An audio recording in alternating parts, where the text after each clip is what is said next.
Okay friends, one of the first things we have to do to get started is to disconnect our negative battery terminal.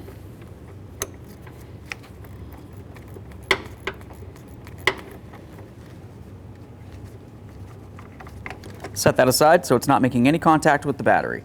We're going to continue on by removing our clamps that hold the hoses to the filler neck itself. I like to spray everything down with a good amount of penetrant. Now we're going to continue with a 1/4 inch ratchet and an 8mm socket and start loosening this clamp. The first hose I'm going to take off is this one right here. That way there it's out of the way so I can remove the next clamp. Okay, that's nice and loose. Let's go ahead and slide it out of the way. Now let's continue with this right here. We're going to get in between the filler neck and the hose itself and just try to separate the two. I want to be very careful not to damage the hose that leads down to the fuel tank. Okay, so now that we went ahead and broke this one free, let's continue on to removing the larger one now. Just going to do the same thing, loosen up the clamp, and then of course we'll get around it with that pick and break it free. I'm just going to use my pry bar, come right up in between the frame area here. Be careful for any brake lines you might have. And let's just try to separate the filler neck from those hoses. So now that we have the hoses off, let's go ahead and climb underneath the driver's side of the truck. Your fuel tank's going to be located right here, but there's also a metal shield that's going to be in the way to remove the fuel tank. So the first thing that we need to do is go ahead and get this shield out of here. You're going to notice that you have a mounting bolt that comes through from the outer portion of the frame, coming through to here. We're going to come right up here and remove this one as well. Then we'll come right down here, remove this, and then up here, and we'll remove those two nuts and bolts as well.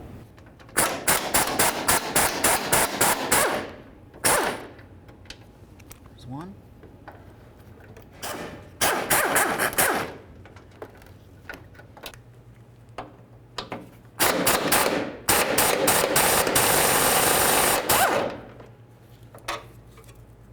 Now we're going to remove these two bolts right here. You're going to notice that you're going to have to hold the nuts on the forward side, and then we'll remove the bolt from the rearward side.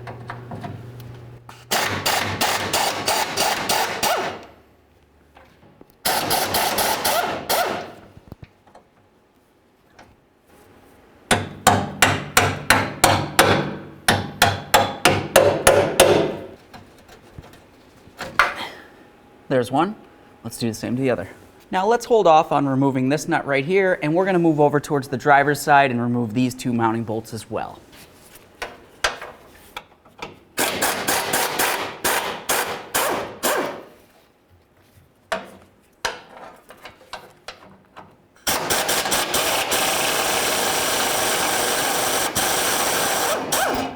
Now let's move back over towards the front of the tank. I'm just going to go ahead and grab onto this. Give it a nice little wiggle so that it clears this wiring area here. If yours doesn't wiggle, you can go ahead and try to loosen this a little bit. Now we're going to move over here and remove this nut. Just keep in mind, this is pretty much the only thing holding up the shield, so once we remove it, you're going to have the entire weight of the shield coming down.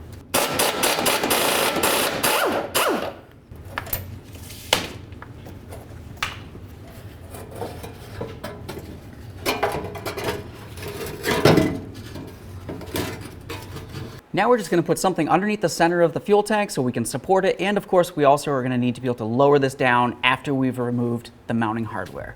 Let's start with the rearward bolt right here. That bolt's out. Let's go ahead and bend this down and out of the way. Now let's move along to the driver's side outside frame. You're going to find that there's 4 bolts. 1, 2, 3. And the other one's going to be hidden right behind here. So this one's going to be the last one that we remove. Let's remove the first 3.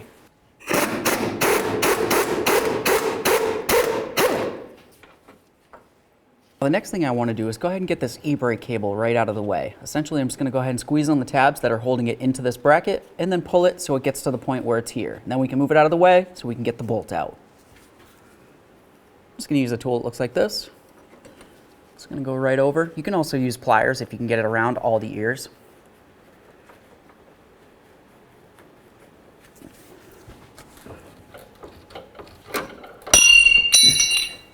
There we are. Now we'll just pull this out of the way, and now we have complete access to that bolt. Now we're just going to come underneath here, and we're going to try to pull this bracket away from the area of the frame so that way there we can remove the fuel tank. Where am I going to go?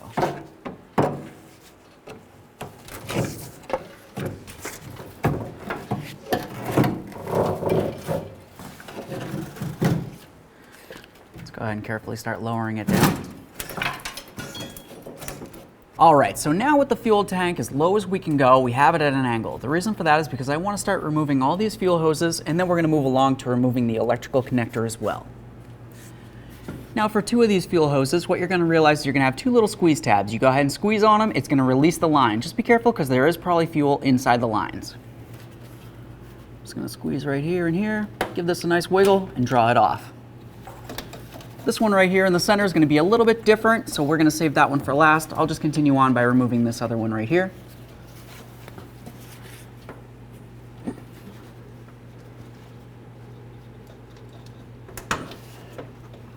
There we are. We've got some fuel coming out. Now for this one, it's got different types of squeeze tabs. It's basically just these little circular rings off to the sides. If you were to just go ahead and squeeze on those, it's going to separate the tabs, and then you can draw this off as well. All right, that one's off as well. Let's move along to the electrical connector. Okay, so now the next thing we're going to do is remove our electrical connector. You're going to notice up along the rearward side, or along the driver's side of it, I should say, there's going to be a gray locking device. Essentially, it's just a piece of plastic. I'm going to come in between the center, try to push down, and then try to pry that gray locking tab away.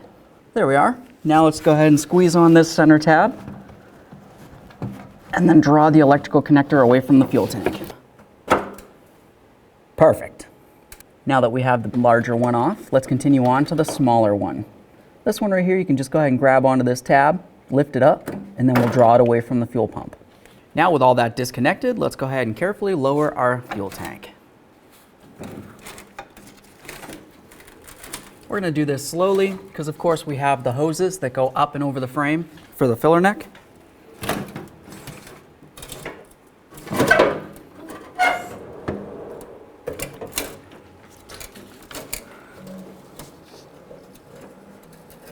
Now we're just going to come up here and we'll remove this bolt.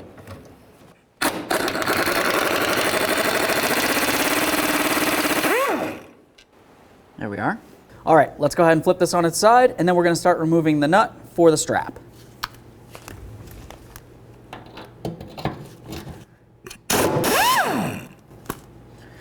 Okay, go ahead and grab onto that.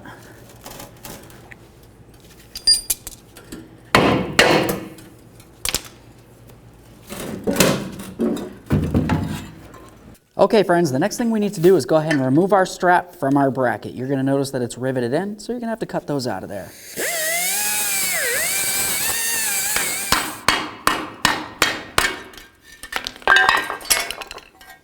Perfect. Now it's going to be time to put our brand new strap onto our bracket. We want to make sure that we put it on the same side that we removed it from. And of course, if you don't have any rivets, we're going to continue on with some bolts.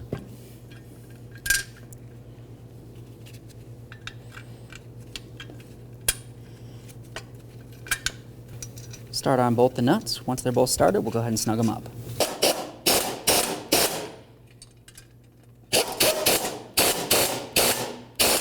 Now the next thing we need to do is take our bracket with the strap. We're going to carefully lift up on our fuel tank, slide this over, and it should want to sit right inside of its groove. Now at this point, we'll just go ahead and grab onto the strap, pull it around, and then line up the stud with its hole. After you get it all lined up, we'll continue on by starting our nut on. The next thing we want to do is just ensure that our strap is fitting perfectly along the tank. You want it to definitely be sitting inside the groove, and of course this needs to be sitting in its groove along the bottom. Once you're sure of that, let's continue on by snugging it up.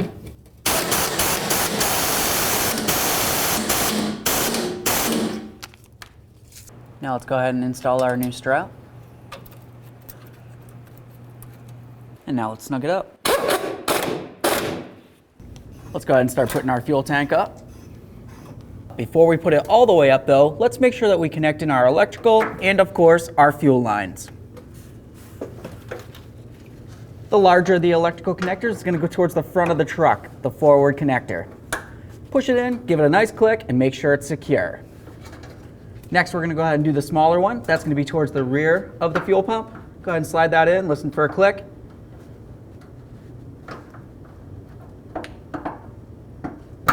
There it is, give it a nice wiggle, secure as well. Let's go ahead and get the little gray lock for this now.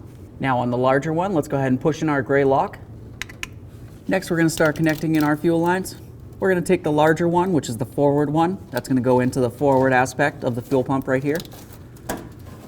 Go ahead and push it in, listen for a click, give it a nice tug. You will definitely want to make sure that all of your fuel lines are completely secured. The center one's the one that does not have a clip on it. Let's go ahead and put that in as well. Give it a nice tug. And then of course, last but not least, the rearward line. Give it a nice click and a nice tug. Perfect. Now that we have the upper lines connected, the next thing we want to do is go ahead and jack this up so that our bracket's lined up with the area on the frame that it needs to be. At the same time as we're doing that though, we need to pay attention to the fuel hoses, which are located up on top of the fuel tank. We want to make sure that those hoses line up with our filler neck. Okay, now that I have those holes semi-lined up, let's go ahead and start in a couple of the bolts. Okay, so now that I've got them lined up, let's go ahead and start in all 4 of our bolts before we snug any of them up. Now we're just going to go ahead and tighten up all of our bolts. Now that those are nice and snug, let's go ahead and put in our e-brake cable. Perfect. Now that we tightened up the bolts for the front strap, let's continue on to the rear. I'm just going to bend this right up along here. You can tell that it fits inside the groove of the fuel tank. We're going to bring this right up along this area here. Let's continue on with this piece right here. You can tell that it has a little hooky-do. That hook's going to go around this right here, and then it should sit up along the top there. So we can take our bolt, slide it right through both of these here, and then we'll line it up with our mounting hole and start in this bolt as well.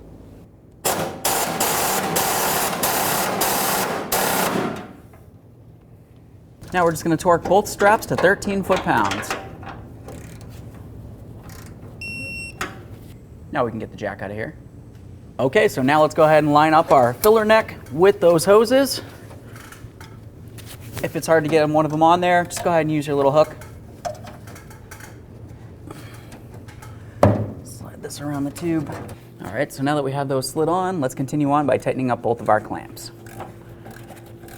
Okay, now it's going to be time to go ahead and get our shield up on there. We've got this bracket here. That needs to go up and over the drive shaft. So I'm just going to go ahead and turn this at an angle, put it up over the drive shaft, and then put the other end over the leaf spring. There we are. I'm just going to go ahead and use a washer and the nut. Start that on here. Okay, so now let's just go ahead and line up our shield so the bolt holes line up with the frame of the truck here.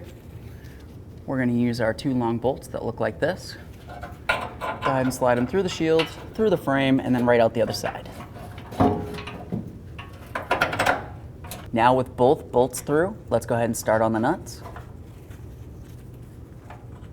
So now we're going to come to the front of the tank. We're going to start in the other bolts here as well. Okay, so I'm just going to go ahead and lift up on this, and then I'm going to take my bolt on my socket with an extension, come through the frame, and start it in. Let's get that bolt in there. Okay.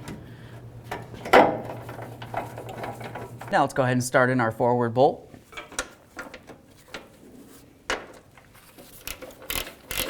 Now let's go ahead and start in our rearward bolts. Okay, so now that we have all of our mounting bolts started on our shield, let's continue on by snugging them all up.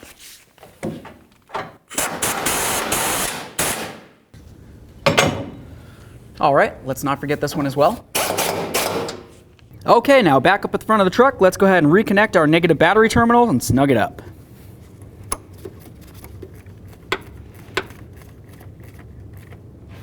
Give it a nice wiggle, make sure it's secure.